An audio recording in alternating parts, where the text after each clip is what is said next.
Praise the lord. ఈరోజు దేవుని వాగ్దానం లూకాసు వార్త 6వ అధ్యాయము 38వ వచనము. క్షమించుడి, అప్పుడు మీరు క్షమింపబడుదురు.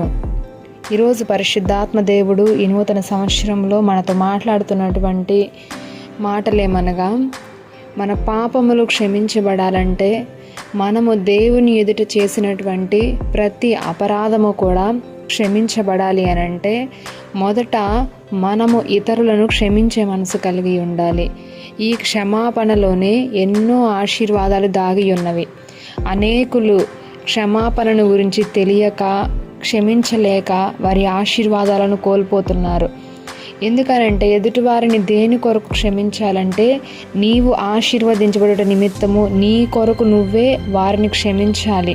నీ ఎడల అపరాధము చేసినటువంటి వారిని, నీ ఎడల తప్పుగా ప్రవర్తించినటువంటి వారిని, నిన్ను నిందించినటువంటి వారిని, అన్యాయముగా మాట్లాడినటువంటి వారందరినీ కూడా దేవుని ప్రేమ చేత క్షమించి వదిలివేసినట్లయితే దేవుడు నీ పక్షాన న్యాయము తీర్చి ఆయన నీ పక్షముగా నిలబడి నిశ్చయముగా, ఒకవేళ నువ్వు మౌనముగా ఉండి ప్రార్థించినప్పుడు నీ తప్పు ఏమీ కూడా లేకపోయినట్లయితే తప్పకుండా నీ పక్షాన దేవుడే వారితో మాట్లాడతాడు.